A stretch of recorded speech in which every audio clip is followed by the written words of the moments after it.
हमने इसलिए दिखाया कि ये हमारे पूर्वजों ने 2300 साल तक संघर्ष किया। आपका ठीक से माइक उतना तेज नहीं था, नहीं तो मैं तो मेरे बैग में स्पीकर था, मैं ज्यादा अच्छा सुनाई देता। मैं इसलिए बताना चाहता हूँ कि आप लोग यहाँ फ्रांस के पेरिस में बैठ के यहाँ इकट्ठे हैं। सोमवार के दिन शाम हो गया, 8:30 पौने 9 बज गया है। पहले तो धन्यवाद तनिका जी जो हमारे विश्व हिंदू परिषद के संपर्क में थे प्रारंभ से, फिर ललित जी आए, विश्व हिंदू परिषद की टीम खड़ा की। आपने धर्म अर्थशास्त्र का कॉन्फ्रेंस रखा है। किसी भाई ने कहा यहाँ केन्स में बॉलीवुड का फिल्म फेस्टिवल होता, लेकिन धर्मा कॉन्फ्रेंस नहीं होता। हम यहाँ खड़े हैं तो ये हमारे पूर्वजों का बलिदान के कारण खड़े हैं। हमारे पूर्वज सबसे पहले 326 BC 326 BC में पहले अलेक्जेंडर आया, ग्रीक आया, सिथियन, पार्थियन, कुषाण, सब हूण, लगभग 900 साल हमारे पूर्वज लोग से लड़े। फिर अभी उनसे लड़ाई खत्म हुआ था, उनको हमने समाप्त किया तो अरब आ गए, तुर्क आ गए, मंगोल आ गए। उनसे 1200 साल हम लड़े, 1200 साल लड़े। अभी उनसे लड़ाई अभी बीच में ही था, मिडिल में था, तो पुर्तगीज आ गए, डच आ गए, फ्रेंच भी आ गए, अब ब्रिटिश भी आ गए। यानी 1947 में लगभग 2300 साल हम लोग लड़े। ये हमारे नेपाली भाई भी है ना, बहुत लड़े हैं वहां। सुगौली की संधि के कारण ये भी लड़े। तो नेपाल को हमारे पृथ्वीराज नारायण शाह जी ने बचा लिया, बचाया पृथ्वीनारायण शाह जी ने। 2300 साल हम लड़े। हमारे पूर्वज कितने बलिदान हुए आपको पता? हिस्ट्री के अनुसार 20 साल में एक जनरेशन बदल जाता है, तो कैलकुलेट करो तो 115 जनरेशन हमारे पूर्वज लड़े। ये आप किसी कल्पना नहीं कर सकते। मैं आपको दूसरी तरीके से बताऊंगा, इसका महत्व समझोगे। आप लोग यहाँ फ्रांस में रहते थे, ट्रीटी ऑफ टॉर्डेल्स हुआ था 1494 में। एक यहाँ से स्पेनिश लोग यूरोप से साउथ अमेरिका गए थे, जिसको आज ब्राजील, अर्जेंटीना, पेरू, बोलिविया ऐसे बोलते हैं साउथ अमेरिका। 100 साल के अंदर वहां का बड़ा सिविलाइजेशन था, इनका सिविलाइजेशन, मय सभ्यता, Aztec civilisation, Peru, Ecuador, Bolivia वगैरह में सब था, पूरे साउथ अमेरिका में था। पेरू तो अभी दिखाई देता है, उनका मोन्यूमेंट मच्चू पिच्चू, लेकिन पूरे साउथ अमेरिका में था। 100 साल में इन स्पेनिश लोगों ने उनको मार करके ईसाई बना दिया, उनके धर्म, संस्कृति, परंपरा को नष्ट कर दिया। For your information, when the Spanish went to the South America, they destroyed entire South American civilization, Inca, Mayan, Aztec, and all those religions become part of archaeological museum. ये उनके धर्म, संस्कृति सब म्यूजियम में पहुंच गए। अब उनको देव देवताओं को कोई पूजा करने वाला नहीं बचा। ये ईसाइयत जो यूरोप का धर्म नहीं था, मजहब में नहीं था, रिलीजन नहीं था, इनका था। रोमन थे, एक ग्रीक हुआ करते थे, ड्यूड हुआ करते थे। पैलेस्टाइन, जिससे यहाँ लड़ाई चली, पैलेस्टाइन से ईसाइयत यहाँ आया। कुछ ही 100 सालों में ये सारे इनका अपना जो ग्रीक, रोमन सिविलाइजेशन सब म्यूजियम में पहुंच गया। अब केवल टूरिस्ट अट्रैक्शन का जगह रह गया। कोई वहां पूजा पाठ नहीं करता, कोई उनकी मान्यता नहीं करता। इन्होंने ईसाइयत को ऐसे चिपका लिया जैसे इनका है नहीं। इनको तो सब्जुगेट किया, इनको ईसाइयत ने गुलाम बनाया। वेस्ट एशिया में चले, जिसको आजकल हम लोग मिडिल ईस्ट बोलते हैं, अरब देश, मिडिल ईस्ट, वेस्ट एशिया। यहां इस्लाम जहां पैदा हुआ, उसके पहले वहां पर थे मिस्र की सभ्यता, जिसको इजिप्शियन सिविलाइजेशन बोलते हैं, मेसोपोटामियन की सभ्यता, बेबीलोनियन की सभ्यता, सबसे बड़ी बड़ी सभ्यता। इतिहास में तो पढ़ा होगा आप लोगों ने। इस्लाम को उदय के विदिन 100 ईयर में बता रहा हूं, 100 साल के अंदर ही सब म्यूजियम में पहुंच गया। तो म्यूजियम को भी लूट कर तोड़ दिया लोगों ने। यहाँ की बामियान की मूर्ति को तोड़ दिया, यानी सब नष्ट हो गया। लेकिन हमारे पूर्वजों के बलिदान के कारण सेंचुरी ऑफ जिसको 2300 ईयर हमारे बलिदान के कारण अभी भी 1.2 बिलियन यानी 120 करोड़ लोग दुनिया में हिंदू के रूप में हैं। हमारी धर्म संस्कृति परंपरा अभी भी जीवित है और वो पूर्वजों के बलिदान के कारण आप यहाँ फ्रांस में भी सेलिब्रेट कर रहे हैं।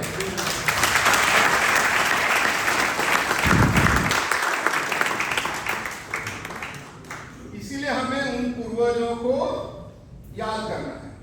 दूसरी चीज, भाई ने कहा रिलीजन धर्म की बात कर रहे हैं। क्या है कि हमारे लोगों ने जब हम पर शासन करने लगे तो क्या होता है ना कि जो शासन करता होता है ना, रूलर होता अपना कल्चर इंपोज करता है। ये बहन हमारी फ्रांस से मॉरिशस से आई है। मॉरिशस पहले फ्रेंच कॉलोनी हुआ करता था। मॉरिशस के फ्रेंच कॉलोनी को ब्रिटिश लोगों ने हरा करके वहां पर कब्जा कर लिया, लेकिन मॉरिशस वालों ने अपना कल्चर नहीं छोड़ा। वहां लैंग्वेज आज भी फ्रेंच ही चलता है। क्रियोल तो उसका मिक्सअप है। सारे न्यूज़पेपर वहां फ्रेंच में छपते, इंग्लिश में नहीं छपते हैं। मैं इसलिए बता रहा हूं कि इन्होंने हमने अपना इंपोज किया और उस इंपोजिशन में हमें बहुत अच्छा लग रहा है। कुछ हमारी माताएं बहनें साड़ी में आई हैं। हम जो पैंट शर्ट पहने रहते हैं ये इन्हीं के कल्चर का इंपोजिशन है।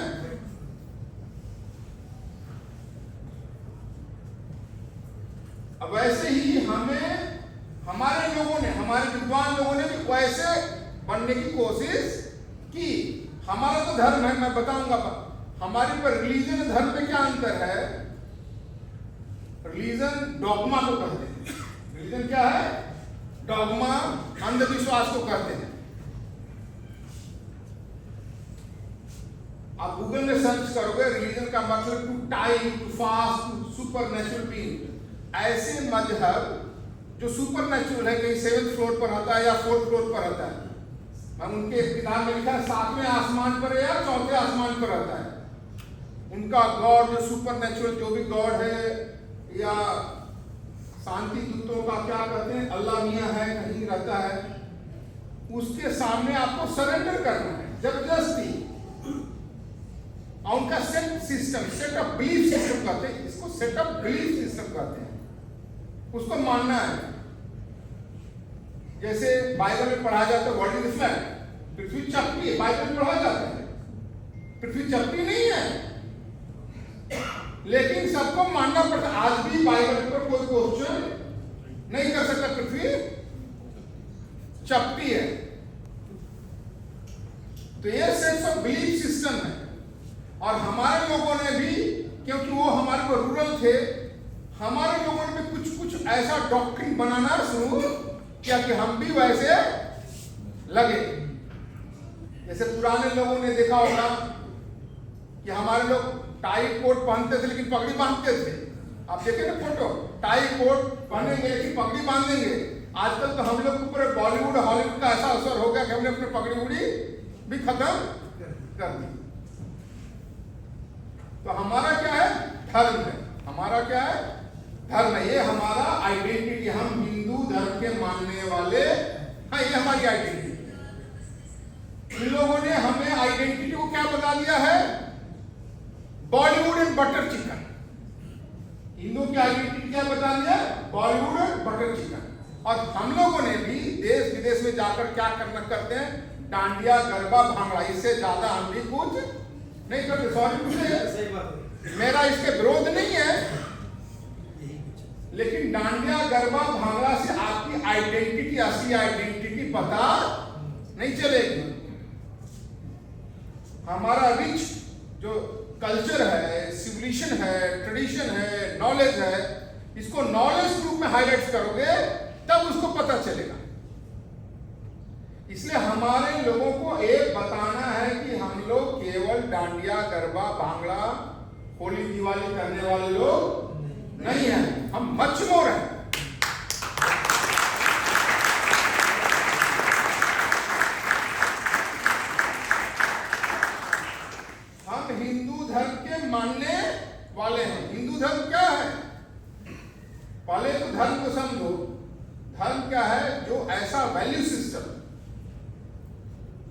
जो हर चीज को अपलिफ्ट करता है, आगे बढ़ाता है। यतो अभ्युदय निश्रेय सिद्धि सधर्म, जो इस जीवन में अब मरने के बाद भी ऐसा काम जो आदमी को उन्नति की ओर ले जाता है, वो धर्म है।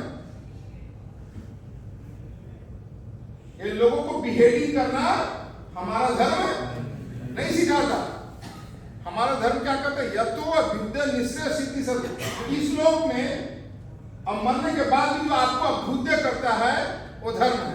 इसलिए अंग्रेजी में हम कहते हैं ये हमारा धर्म न कल्चर है, न ट्रेडिशन है, न रिलीजन है, न बिलीफ सिस्टम है, न डॉगमा है। दैट विच सस्टेन, जो हर चीज को अपहोल्ड करता है। इंडिविजुअल, व्यक्ति के रूप में individual, family, society, nation, living, जीवित सभी जड़ चेतन सबको अपलिफ्ट करते, वो हमारा धर्म है। हमें इसी यही आइडेंटिटी के साथ हमें खड़ा होना है। मैं नहीं कह रहा हूं कि यहाँ का जो गवर्नमेंट का सिस्टम होगा जिसमें जो भी फायदा आता होगा रिलीजन वर्ड का यूज करने से, लीगल सिस्टम में हमें यूज करना है, लेकिन हमें अपनी आइडेंटिटी को भी बनाए रखना है। क्योंकि ये हम इनकी मेजोरिटी है यहाँ, तो हमें इनके सारे सिस्टम में से निकलना होगा, लेकिन निकल करके भी हमें अपनी आइडेंटिटी बचा रखना है। और दूसरा जो शब्द है मैं आपको बता रहा हूं कि हमारे लोगों ने हमारे धर्म को, सॉरी टू से, हमारे धर्म को क्या बना दिया है कि हम पूजा पाठ करने वाले, टन टन टन टन घंटी बजाने वाले लोग हैं। हम ऐसा नहीं है। पूजा पाठ तो उसका एक सिंबॉलिक मैनिफेस्टेशन है, उसकी अभिव्यक्ति है।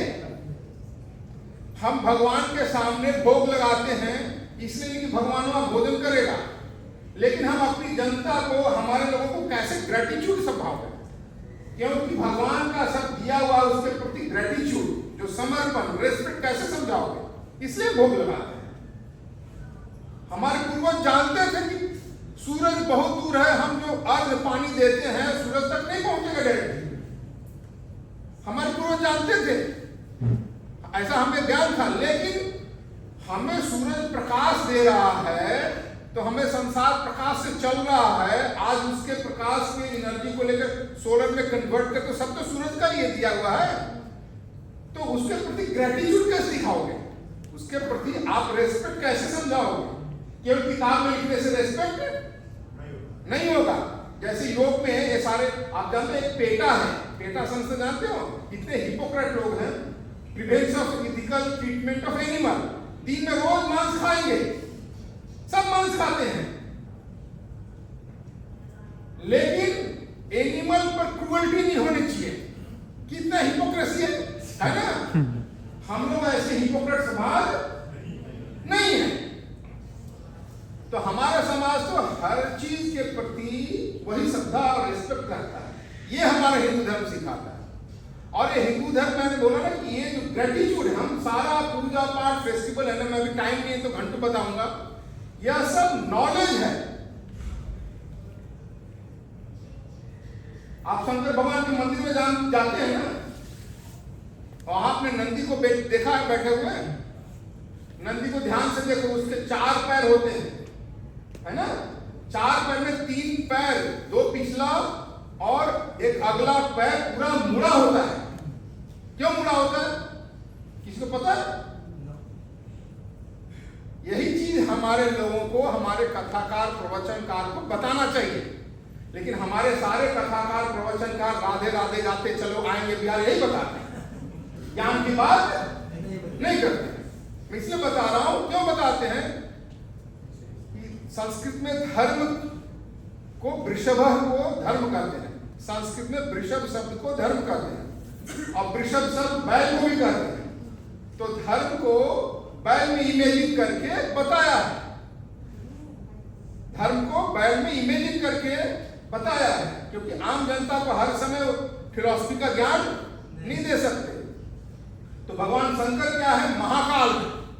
भगवान शंकर क्या है? महाकाल। उनके सामने नंदी बैठा हुआ है, तो वो काल को दर्शाता है। हमारे यहाँ 4 युग है, सतयुग, त्रेता, द्वापर, कलयुग। तो 3 पैर मुड़ गए बताता कि सतयुग त्रेता द्वापर बीत गया और एक पे टेढ़ा मुड़ा हुआ कलयुग चल रहा है। ये हमारे पूर्वजों ने इन सब चीजों के बारे में हमें ज्ञान दिया, लेकिन हमारे कथाकार प्रवचनकार जो है ना, ये सब केवल कोई ज्ञान की बात नहीं करता, हमारे शास्त्र ज्ञान से भरे पड़े हैं। लेकिन आज आपके बच्चों के उपयोग के लिए जो चीजें हैं वो बता देंगे। अब आप तो फ्रांस में रहते हो भाई, भारत में नहीं है। यहाँ तो आपके कल बच्चे पूछेंगे मम्मी मम्मी ये गणेश जी तो बहुत बड़े, तो गणेश चतुर्थी चल रहा है, खत्म हुआ, गणेश जी तो बहुत बड़े हैं, इनका वाहन व्हीकल चूहा बहुत छोटा है, कैसे मिल जाएगा, पूछेगा ना। मैं लॉस एंजल्स में गया 20 साल पहले अपने कार्यकर्ता के घर में, छोटी लड़की अपनी बड़ी हो गई है, उस समय 7-8 साल की थी, तो बोल रही थी मम्मी मम्मी गणेश जी तो बहुत बड़े हैं, उनका वाहन गणेश ये तो बहुत छोटा है, ये कैसे ले जा सकता है गणेश जी को। उसका बात तो जेन्युइन है, उसका प्रश्न तो सही है ना, आपके बच्चे पूछेंगे आप। तो उसने तो पूछने का जाओ स्वामी से पूछ लो, अब मैं तो फंस गई। अब मैं इस छोटी बच्ची को मैं बहुत सारी फिलॉसफी की बात बता नहीं सकता। अगर सही सही उसको कन्विंसिंग बात नहीं बताऊंगा, कन्विंसिंग बात नहीं बताऊंगा तो उसको समझ में नहीं आएगी। तो मैंने उसका बेटा बुक लाओ, जैसे हमारा चिल्ड्रन नॉलेज बुक होता है ना, वहाँ अमेरिका में A to Z बुक होता है ना, A to Z सब चीज का। तो उसका बुक लगा, उसमें एंड होता है, एंड चीटी होता है, A एंड चीटी। चीटी के बारे में कहा था and can carry 50 time more weight than her own weight. एक चीटी अपने वजन से 50 गुना वजन हो सकता है। तो मैंने कहा देखो ये छोटा टाइम छोटा चीटी अपने से 50 गुना वजन ले सकता है, हो सकता है। तो गणेश जी के तो चूहा थोड़ा तगड़ा है, लटपुट खा के तगड़ा हो गया, वो गणेश जी को ले जा सकता है। अब इतनी सीधी सी सरल बात उसको समझ में आ गई। हमारे दुनिया भर की चीज घुमा करके बताएंगे, उनके बच्चों को समझ में नहीं आती। इसलिए आज के बच्चे धर्म से जुड़ते नहीं है। इसलिए आप लोग से निवेदन है कि ये सब साधु बाबा कथाकार जो आते हैं उनको बताओ कि हमें वही रटी रटाई घिसी पिटी राधे राधे गाते चलो आएंगे बिहारी मत बताओ, हमें ज्ञान की बात भी बताओ। तो मैं आपको यही ज्ञान की बात अब धर्म और शास्त्र कॉन्फ्रेंस में बताऊंगा। मैंने इसका पुस्तक लिखा हिंदू मैनिफेस्टो। मैं इंजीनियरिंग करने के बाद 10 साल संस्कृत पढ़ा हूं। मैं IIT खड़गपुर से इंजीनियर हूं और 10 साल गुरुकुल में, 4 साल मेरठ में और 6 साल हरियाणा में सोनीपत में गुरुकुल में पढ़ा हूं। और मैं जितने टीवी में आप बाबा लोग देखते हैं उनसे ज्यादा मैं पढ़ा लिखा पाऊंगा।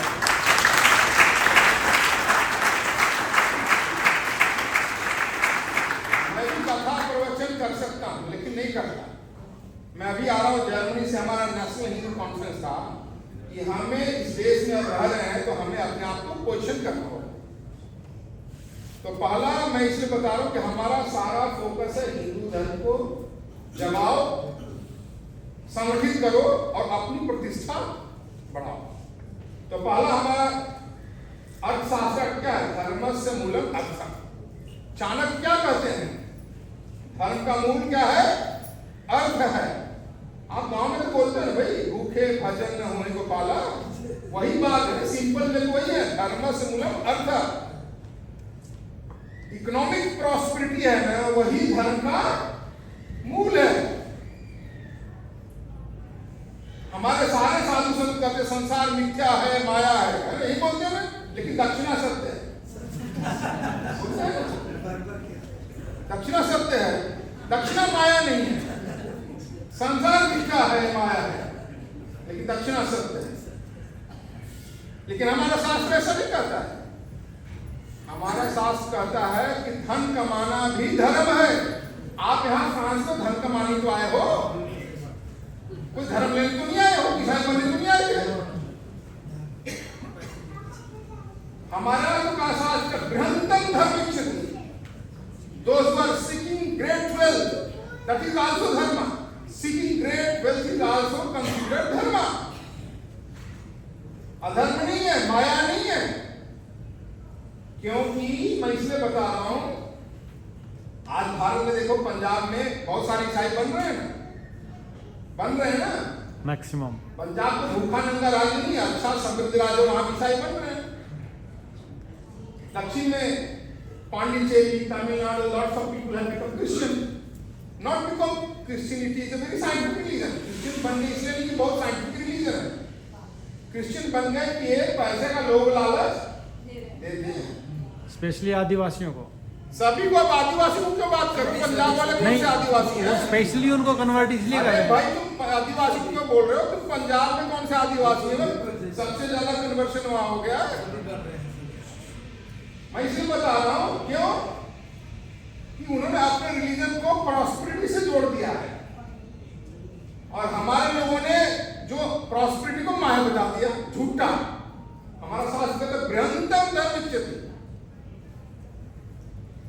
इसलिए हम हिंदुओं को खूब धन कमाना चाहिए, ईमानदारी से, चोरी बदमाशी स्मगलिंग से नहीं, जैसे और लोग करते हैं। शांति दूत लोग है ना, जो रिलीजन ऑफ पीस वाले हैं ना, सारे स्मगलिंग बदमाशी वही लोग करते हैं। आप समझ जाएंगे मैं किनकी बात कर रहा हूं। हमें वैसा नहीं, हमें क्या है, धन कमाना है, लेकिन ईमानदारी से। हमारा क्या कर सर, और हमारा धन कमाने का उद्देश्य क्या है? आप फ्रांस में बैठे हुए हैं, कैपिटलिस्ट जो होता है, कैपिटलिस्ट वो कहता है वेल्थ क्रिएशन की बात करता है, क्रिएशन की बात करता है, लेकिन वेल्थ शेयरिंग की बात नहीं करता है।